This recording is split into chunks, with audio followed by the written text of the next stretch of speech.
Okay, so we are starting with stoichiometry today.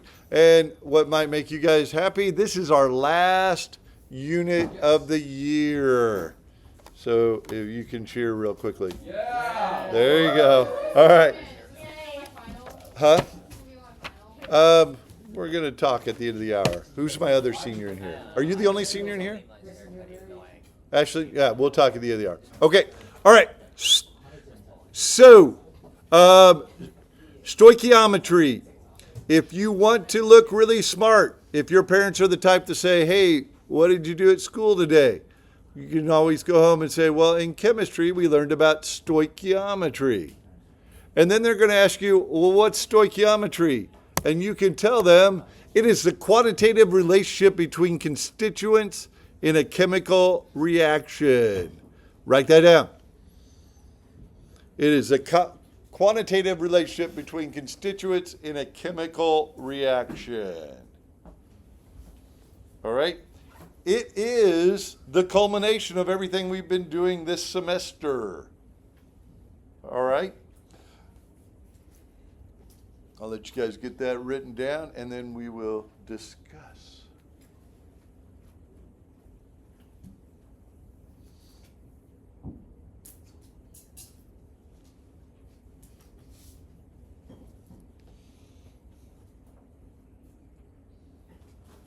All right. What's the word quantitative mean? Multiple. No, not necessarily multiple. Number. It's a measurement that involves numbers. So it's a numerical measurement relationship between constituents. All right. Constituents are what make up the chemical reaction. All right. All the elements or molecules or whatever in the chemical reaction. So basically, all right, it's kind of chemistry math. Okay. All right. What the purpose of it is to calculate the amount of reactant needed or the amount of product expected in a chemical reaction. This is super-duper important. All right? Both ends. To make sure you know how much you should get, because if you don't get it, you need to find out what happened. Or if I'm trying to produce something, I need to be able to calculate what I need to have to start out with. All right? Also, part of this is calculating the energy needed or energy created. Okay, we won't be doing the energy calculation this year, but we definitely do that if you take college chemistry. All right, I have done some of the basics of that in years past, but we're just going to run out of time. All right, we just don't have the time. Okay, so it could be energy as well. All right, oh yeah. Bum, bum, bum.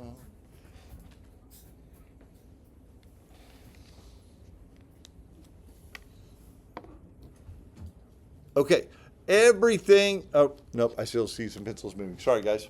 I'm getting a little rushy.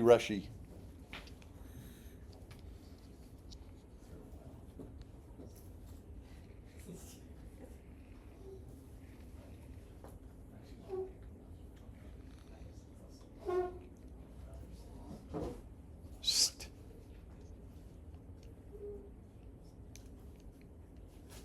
Oh, are you good? Oh, no, still writing over there. Still writing over there? Okay.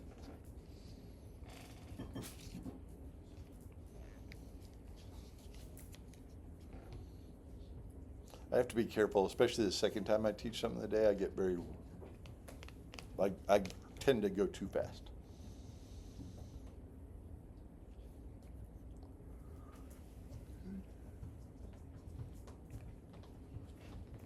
Oh, nope, still right. I was just making sure.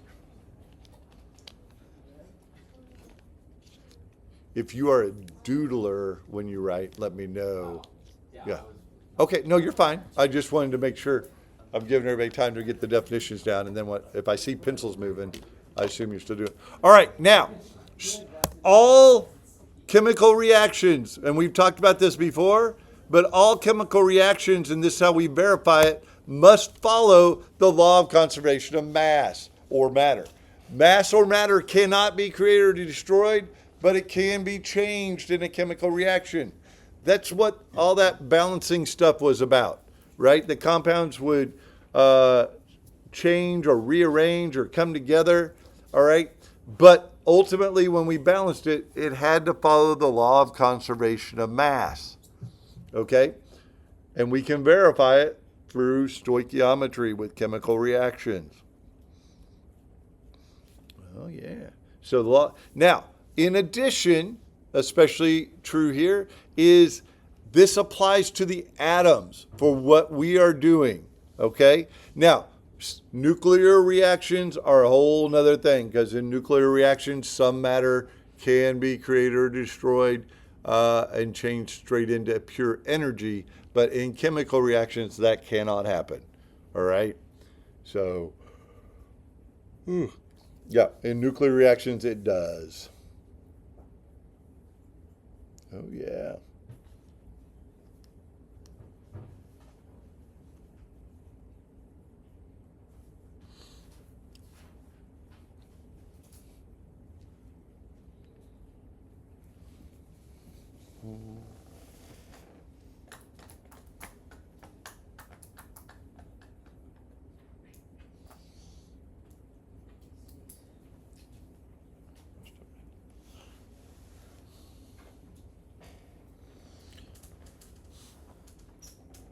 All right, guys, I'm going to walk us through a sample problem that you do not need to write down because it's more of a kind of a real world type of application where we're going to do something you could probably figure out in your head to show you how we will do it in chemistry. All right, how many of you guys bake or like make cookies or pies or anything like that? Anybody? A few of you guys? All right, cool. All right, when we're doing it in a small scale, for example, if I was going to make cookies, how do we measure out the flour? What measurement? A measuring cup, and we measure it in cups, right? Well, a cup is a volume, all right? Volumes can be good for some things, especially in chemistry, stuff like that. But on an industrial scale, if I was making Chips Ahoy, they're not measuring out individual cups of flour to go in the Chips Ahoy cookies, right? They have converted those volumes and then scaled it up, but they've converted it to a weight, most likely for them. In the United States, they're probably using pounds or probably tons. I don't know. It's definitely hundreds of pounds of flour at a time. Whereas, I would guess in Europe, they probably use kilograms or whatnot.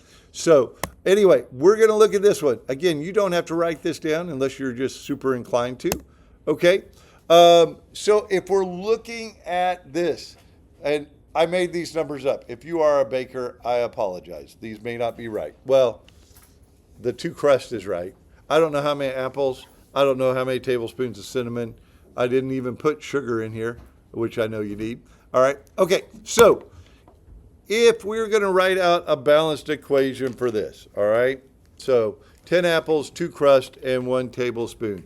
All right. We're not going to do it exactly like a chemical reaction would work, but we're going to kind of do it. What symbol should I use for apples? Red. Red? So 10 red? Oh, A? All right, we can just use A's. How about AP? So it looks more like a symbol off period. I guess A would work. All right.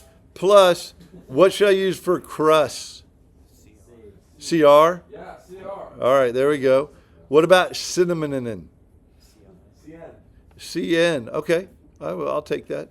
All right. Now, it's a little bit different if we're talking recipe because they're not moles, are they?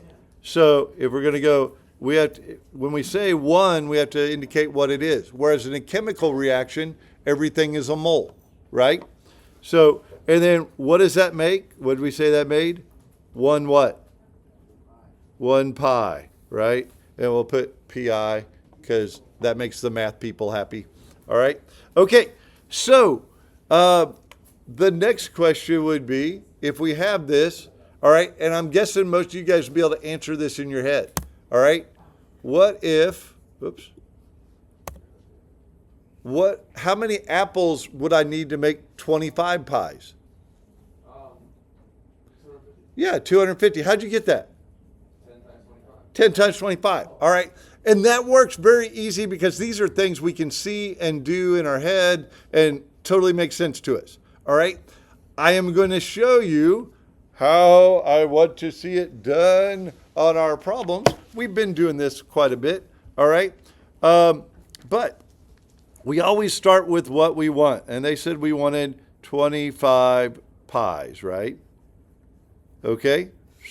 Just like we've been doing before. If I have pies on top, where does it need to go on the next step? Bottom. All right. Now, what we do is we go up to the balanced equation, and how many pies is it? It's 1. So we're going to steal that number. And then we're trying to figure out apples. Okay. How many apples is it? It's 10 apples. This step came from my quote unquote balanced equation. All right. What can I cancel? I can cancel the pie, right? Because they're on top and bottom, and I get the same answer you got.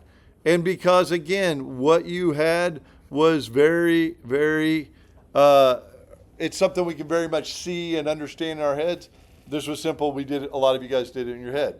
Now, when you are working these out, all right, I would highly suggest, if you are planning on ever taking a college science class that involves math, chemistry, or physics, do it this way, because that's the way most of the professors will want you to do it, and they will probably be very harsh in their grading if you don't.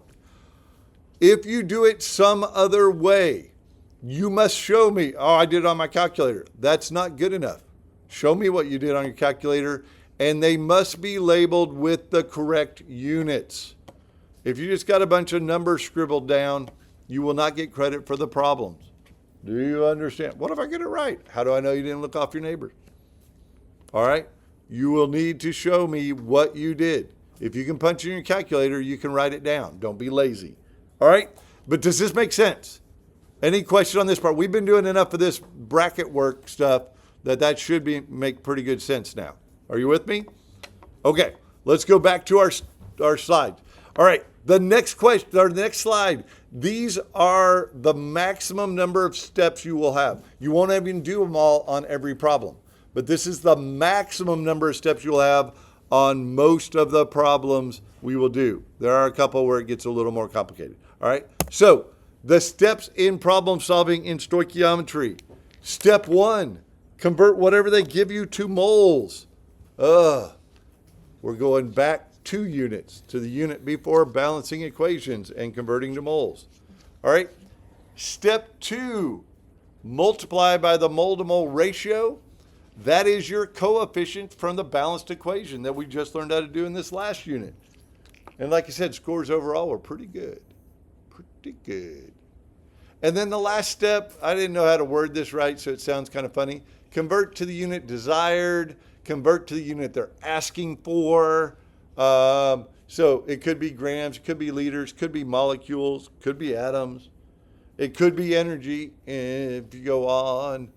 But we're not going to do any of the energy problems. All right.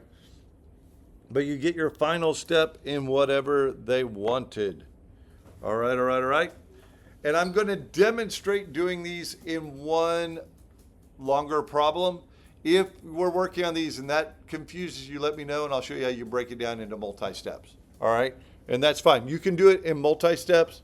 It's just easier for me to do it in one long problem. But there are always a few people that are like, hey, can you break it down? Yeah, I'll break it down. All right? Okay. Now, what if they give us the material? They tell us it's already in moles. They say, hey, I got 18 moles of iron. Do I need to do step 1? No. No. Right? It's just like, hey, I need to give these directions to somebody, they only speak French, but they're already in French. Do I need to do anything with those directions other than give them to them? No. They're already in French. No need to convert. If they're already in what we want, don't convert. The mole-to-mole ratio, step 2 for these problems, is the only step that you will always have to do, I believe. I could be wrong. There may be a time where we don't do that. I just can't imagine on this one. All right? And then step 3, if they ask for your answer in moles, you don't have to do step 3 because the mole-to-mole ratio will give you an answer in moles. Does that make sense? So there will be times where you only have to do step number 2. You won't have to do step 1 or step 3. All right? And in fact, the first one I'm going to do will be a single step problem. All right? Okie dokie. All right. Let's take a look at an example problem of, everybody got these steps down? Oh yeah. All right. So convert to moles, use the mole-to-mole ratio, convert to what you want. All right. I think when I put in convert to what you want, it told me that was bad grammar. So that's why I changed it to unit desired. All right. Okay. So we're going to look at this. So what I want you to write down is that equation at the top. All right. What color? Let's go green. All right. So I'm going to write it down. N2 plus 3H2. All right. Gives me 2NH3. Oh, yeah. If I wanted to for our final, I could write one question that would cover pretty much everything this semester. Should we do that? I could. Oh, no, you don't want me to do that, Tim. What would it look like? I'm so curious. It would be something where I would give you the first half of an equation with in word form, and you would have to predict the second half. You'd have to balance it, and I would tell you have so much of one thing. Tell me how much of the other thing you would need to totally react with it. So in those steps, you would then have to convert whatever to moles, do the mole-to-mole ratio, convert to the new unit, and which would include, that would cover converting grams to moles, moles to grams, all that stuff. So if you messed up one thing, you'd miss it all. No. An all or nothing question, that's not fair. It's just not. That'd just be evil. Because if you either get 100, yay, or you get a 0. And that would be sad. All right. Okay. So they are telling us we have 57 moles H2, or hydrogen, which is H2. All right. Now, I know we've talked about this off and on, but let's use a little context clues. What's N2? Nitrogen. What's H2? So what is ammonia? Well, if it's asking me how many moles of ammonia can be produced, it's got to be the NH3. All right. Ammonia is one of those things for chemistry that's kind of like water. What's the formula for water? H2O. Ammonia is both kind of the common name and the scientific name for NH3. If you're a scientist, you just know that ammonia is NH3. So you just kind of need to know that. I won't throw anything like that on the test without telling you what it is, right? I would say ammonia and in parentheses NH3. Kind of like I did on the last one where there was a couple organic things. Okay, all right, let's take a look at how you do this. So N2 plus 3H2 gives me 2NH3. I have 57 moles of H2. How much NH3? Always start with what's given to you in the problem. Sorry, I messed up my 57. All right, and label it completely. All right, mole and H2. All right, that helps us for setting up our problem. All right, if I have moles H2 on the top, where's it go on the next step? All right, this is where it changes from when we were just converting from grams to moles and moles to grams. On the mole-to-mole step, we can skip step 1 because it's already in moles. So we're going straight to step 2. Okay, so I'm going to write step 2 over it. On step 2 is the only place where the moles might not be 1. So if I have moles H2 here, it's going to go down here. All right, then I go to the balanced equation. How many moles of H2 from the balanced equation? 3. It's going to, if you remember from your steps, it is the coefficient from the balanced equation. And then I want to find moles of NH3, right? So moles NH3 go on top, and it's 2 moles of NH3. Are you with me? Yes. No? Okay, let's back up. All right. So let's go back to our steps. All right. The first step was to convert what they gave us to moles. In this problem, they gave us moles, so we could skip step 1. The second step is to multiply by the mole to mole ratio, which are the coefficients from the balanced equation. Okay. So in the past, when we were just converting moles to grams, right, we always figured out how many grams were in 1 mole. So if this was moles to grams, we would have put moles here. We would have just had 1 mole here and the grams for NH or H2 or whatever on top. Okay, but we are looking at now the balanced equation. This tells me that I need 1 mole of N2 plus 3 moles of H2, and they're recombining to give me 2 moles of NH3. All right, it could also be molecules or whatever. So if we're looking at it, all right, let's do N2, right? So N bonded to an N, all right? And then what it's going to take is 3 H2s, like that, right? Okay, and they're going to make 2 NH3s, all right? H, all right? And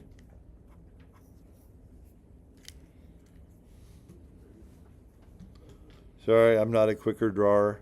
Okay, all right, so if we look at it, the ends, this end goes here, this end goes here, right? Are you following me so far? And then the H's, these 3 H's will go up here, here, and here. And so then these 3 H's can go here, here, and here. Are you with me? Yeah. If we're just looking at the molecules. So this ratio is kind of the same thing. If we, instead of saying moles, if I had 57 molecules of H2, how many total NH3s could I make, assuming I have plenty of N2? And anytime we have a problem like this, we're always going to assume we have enough of the other thing. All right. So we have to use the ratio of 3 to 2. All right. The 3 goes on the bottom because that's what I started with. So I'm going to cancel that out, right? If we go back to what we did before with the pies, right? If I have moles H2 on top and moles H2 on the bottom, they're going to cancel out. But the number that goes in front now is the number from the balanced equation. That's why it's super important to write our complete units and make them cancel out so I get my 2 and my 3 in the right spot. Okay? All right. So then what I would do is multiply everything on the top. In this case, 57 times 2, 114. Very good. And then the bottom, okay, and if you want to, you can put a 1 here, or you can just X out the bottom. There's nothing there. All right. So the bottom is just going to be my 3. And then so if I divide that out, 114 divided by 3 is going to be 38, I think. Yeah, 38. And my unit will be the unit I did not cancel, which is actually what I wanted to find. It's moles of NH3. And that's the answer? And so that is my answer. So if I have 57 moles of H2 and everything goes perfect, I can create 38 moles of NH3. All right? Just like if I had 57 apples and I wanted to figure out how many pies I can make, and it'd be 5.7, right? But you can't really have 0.7 pie. I guess you could. It'd just be like a flatter pie, a little less filling. I don't want that one. I want the one that's like flowing off the plate.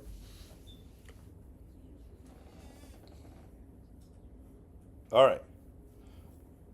So all we had to do was step 2 on this one. We're going to do one where we do all 3 steps. Okay? We're going to keep that same equation. So if you wrote the equation down, we're going to keep that same equation. Oh, you didn't, or you did? No, I get it. Oh, okay. All right. Let's go to the next example problem. If you want to, just go push it up. Yeah. Yep. It did kick on. Just kick it up to like 72. Okay. I don't know why the default's 70. All right, we're going to change this one a little bit. All right, so if you're a type that writes a lot, it's the same equation. All right, and remember, if there's no number in front, it's a 1. And it says we have 463 grams of nitrogen and an abundance of hydrogen. All they're saying is we got plenty of hydrogen. Now, we're going to change the second part. We're not going to do molecules. We're going to go grams of NH3. All right, we'll learn molecules part next class period.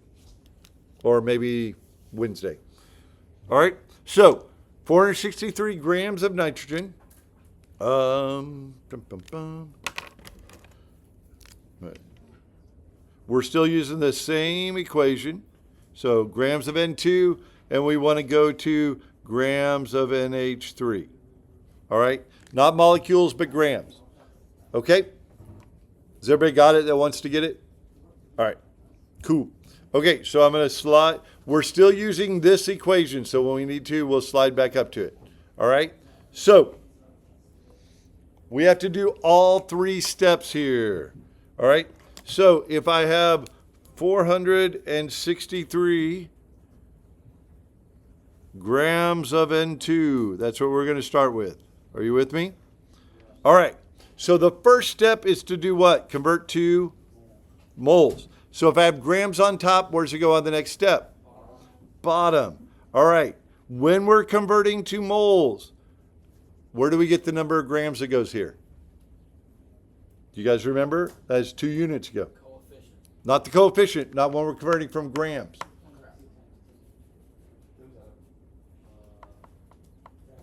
I didn't hear you. 6.02 times 10. That would be if we had molecules. That's good though. I'm glad you remember that. All right. Where do we get the grams? The what? Kind of the equation. That's where we add it up, right? Off of the periodic table. All right. So for N2, how many N's are there?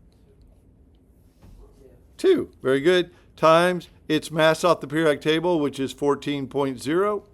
So that's going to be a total of what? 28.0. So we put 28.0 right there, and that is equal to 1 mole of N2. All right? You guys did pretty well on that quiz. I know it's been a minute, but we're going to jump back and forth. All right? So the grams would cancel, and now I have moles of N2. On step 1 and on step 3, the moles is always 1 mole. All right. Step 2 is the only place it may not be 1 mole. All right. What do you mean, Mr. Beeman? Well, let's take a look. All right. Now, if I have moles N2 on top, where's it go on the next step? It goes on bottom. All right. If we go back to the balanced equation for N2, what number is in front of N2? If there's no number there, what number is there? It's a 1 understood, right? So in this case, it is 1 mole, but we're trying to get to mole or grams of NH3. So we go back up. What number is in front of the NH3? 2. So it is a 1-to-2 ratio or a 2-to-1 ratio, depending on which way you're looking at it. All right. So 1 mole of N2 is equivalent to 2 moles of NH3. And my unit moles of N2 cancel. That is step 2. Step 2 is the only place that it may not be 1 mole. It could be, but it may not be. Wait, so how do you know to do the 2 mole NH3? Because of the 2, because we wanted to end up with NH3, and because of the 2 in front of the NH3 up here in the balanced equation. Okay. Does that make sense? All right. Okay. So, good question. I very much appreciate clarifying questions. All right. Let's go with, we'll go back to green. All right. Now, the last step, step 3 is to convert to what we want. We want grams of NH3. So, if I have moles of NH3 on top, where's it go on the next step? Bottom. And what I say on step 3, how many moles? Step 1 and step 3. It's always 1. What's the only step it may not be 1? 2. All right. And then we're going to go to grams of NH3. All right. So we figure out the grams of NH3 just like we did the grams of N2. How many N's are there in NH3? 1. How many H's? 3. And then times their mass off the periodic table. 1 times 14 is 14. 3 times 1 is 3. So the total is 17. So that's 17.0 grams NH3 per moles of NH3. The unit NH3 will now cancel. Okay? What's the only unit I have left? Grams, right? Grams of NH3. So, if I've done this right, before I even do the math, I know I've set it up right. Now, what I've learned, not just from you guys, but from the college guys, you guys are really bad at order of operations. So always do it this way. Multiply the top by itself, multiply the bottom by itself, and write those two numbers down, and then divide. Because too many people start punching in and divide and multiply, and you'll mess up your answers. Now, you can do the top or the bottom first.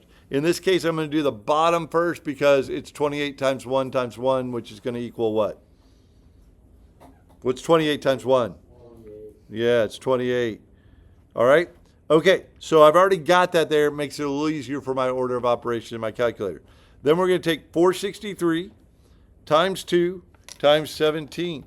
All right, so I'm going to multiply those together. 463 times 2 times 17. And I get 15,742. This is another reason why I like to do the bottom first, because now I can leave that in my calculator and divide by my bottom answer, 28. And I get an answer of 562 grams NH3. Okay? What's that? Well, so technically we go back to our original part of our problem. We had 1, 2, 3. So I go 1, 2, 3, right? Remember significant digits? Yeah. Oh, look, there's something else that I could make part of this question. All right. Does that make sense? Now, generally on the test, I only take off a half point if you mess up your, like if you'd have written out 562.2, I probably don't take off a point. But if you wrote 562.2145, blah, blah, blah, yeah, that's way too much. We're not that accurate. We weren't that precise, so you can't have it all. So you lose half a point. All right. Now, also on the test, this would be a multi-step problem. This would be worth either 4 or 5 points altogether, because you get a spot for having each of these done, and then another one for that. So probably 4 points. I don't know. That's a good question. I have to look. All right. Does this kind of make sense? Keep it organized and the problems solve themselves. Okay? All right? All right. What time do we get out of here? 5 minutes. 5 minutes. Okay, hold on. Command Shift 5.